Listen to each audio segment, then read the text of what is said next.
Batman v Superman: Dawn of Justice is widely considered to be the worst superhero film in the last 10 years, but I consider it to be misunderstood and underappreciated. Many say the writing in particular is sloppy and questionable, and while I had issues with the script in the past, and still have a few problems with it, I've begun to understand and appreciate more about the film as I think about it. I believe some criticisms to be understandable, even if justifiable, but others to be nitpicks, or people trying to find stupid reasons to hate the film so they can make fun of it more, sometimes even if it's hypocritical. Since one of the film's main criticisms seems to be the film's take on Batman, his relaxed attitude towards killing, and his quote-unquote lack of character development, I figured this would be a good place to start. Just a warning that this video will contain spoilers for the film.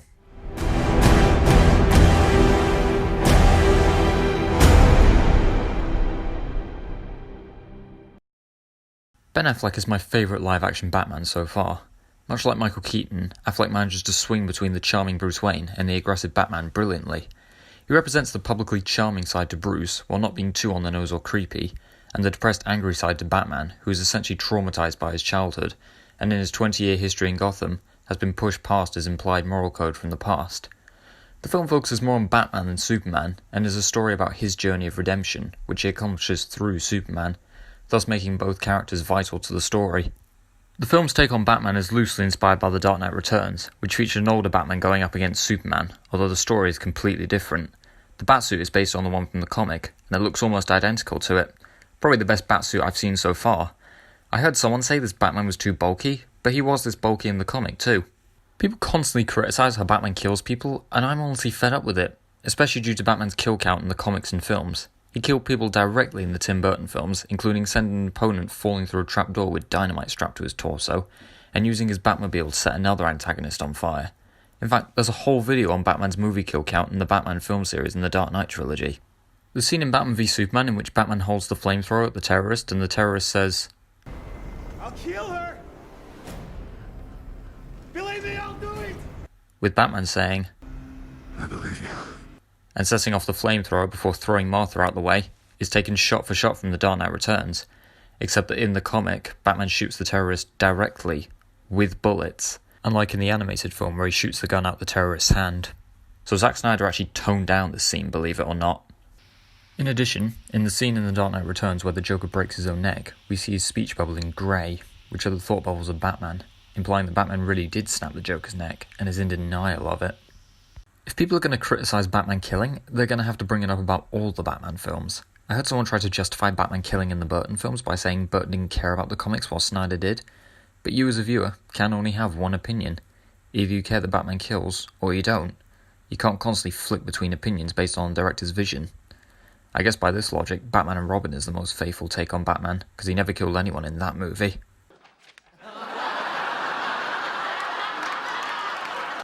But in actuality, in this film, Batman has a motivation to kill people. In Bruce's opening narration, he implies that he initially had a moral code where he didn't kill people or use guns. There was a time above, a time before. There were perfect things, diamond absolutes. Things fall, things on earth, and what falls is fallen. But has ultimately been pushed past his moral code in his 20-year history in Gotham. Despite his best efforts, people he cares about are dead because of him, and crime is still running in Gotham. Failing to realise what made him become Batman in the first place, to stop people going through what he went through at a young age, he's come to the belief that killing criminals is the only way to properly take them off the street, or at least to paralyse them so they end up in hospital. Whenever we see Bruce as Batman, there's almost always violent music playing, representing his darker territory in form of justice. And like most of Hans Zimmer's music, it's incredible. In Bruce and Alfred's first scene, they share this exchange. "We're criminals, Alfred. We've always been criminals. Nothing's changed." Yes, it has, sir. Everything's changed. Men fall from the sky. The gods hurl thunderbolts. Innocents die. That's how it starts, sir. The fever, the rage, the feeling of powerlessness that turns good men cruel. Batman has always seen himself as a night-stalking vigilante, but failed to realise how far he's fallen in his form of justice. Alfred, however, acknowledges this and what has turned Batman into a cold-blooded murderer. If anything, Alfred literally spoon-feeds this information to the audience. Seems as though people forgot, though. Batman's motivation to stop Superman is that he believes Superman to be a threat to humanity and responsible for mass genocide, with one of his colleagues being killed during the fight between Superman and Zod, and another becoming paralysed. Despite being feared by Gotham, Batman has phobias himself, one being of Superman himself. The general public fear both Superman and Batman, the former because they know they can't harm him, at least not without kryptonite, and the latter because they know he'll harm them. Batman believes that Superman will inevitably go over the edge and do something really horrific, which he takes incredibly seriously. He has the power to wipe out the entire human race, and if we believe there's even a 1% chance that he is our enemy, we have to take it as an absolute certainty. Batman fails to realise his own immorality and hypocrisy, essentially becoming the Harvey Dent of the film, and living long enough to see himself become the villain. Bruce even references Dent in the film. How many good guys are left? How many stayed that way? Bruce dreams about a post-apocalyptic world ruled by Superman, where he ends up being overpowered by Superman's minions and chained up. Superman says, "She was my world, and you took her from me." Bruce wakes up from this nightmare and receives a warning from the Flash that if Lois Lane, one of two people tying Superman to Earth, dies, Superman will turn against humanity.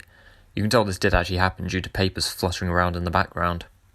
Bruce acquires information on kryptonite at Lex's party and intends to steal it from him to fight Superman with, which is what Lex wants to happen. When Lex plants the bomb in Wallace's wheelchair, the explosion of the entire courthouse causes Bruce to become enraged and believes that he is responsible for stopping Superman, leading him to steal the kryptonite and training to wear an armoured batsuit, which by the way is a fucking awesome training montage. On the night Batman fights Superman, he hides the kryptonite spear in an abandoned warehouse, which he intends to lead Superman to, and activates the bat signal, implying to Superman that Batman has gone to the bat signal. With both of them being manipulated by Lex, Superman tries to explain the situation to Batman, but Batman constantly interrupts Superman with loud noises and bullets. Eventually, Superman fights Batman to show him that he's losing a fight where Superman would almost definitely win, but Batman weakens Superman with kryptonite and leads him to the warehouse. Eventually, Batman pulls the spear out the floor and prepares to stab Superman with it, leading to an infamous moment. You're letting him kill Martha. What does that mean? Why did you say that name? Find him. Save Martha. First of all, I should address why Superman calls Martha by her first name and not my mother. Batman has stated that he doesn't give a shit about Superman or his parents, so what's Superman going to say for his probable last words? Save my mother? What's Batman going to say to that? I can think of a few things he might say. Number 1, I don't care about you or your parents. And number 2, you're from outer space, I can't go to space to save your mom. In addition to this, Superman knows that Batman is Bruce, and is not only saying, save my mum, but also, save your humanity, Bruce. What follows is Bruce receiving flashbacks to the death of his own mother, Martha, with her name being the last word of his father, Thomas. Bruce thinks about Martha's death every day of his life, and has forgotten that her death was the reason he became Batman, to stop others going through what he went through. Upon learning that Martha is Superman's mother's name, Batman realises that by killing Superman, who hadn't done anything intentionally wrong, he's recreating the death of his own mother. He realises that Superman crying out for the safety of his own mother, not himself, makes Superman human, and shows Batman that he cares for humanity after all. Batman steps back and realises that he himself went over the edge and did something horrific, thus becoming what he hated and feared. Batman going to save Superman's mother Martha is what he sees as redemption for not being able to save his own mother decades before. What we get is one of the greatest fight scenes in a superhero film to date, with badass music, amazing choreography and superb fast-paced editing.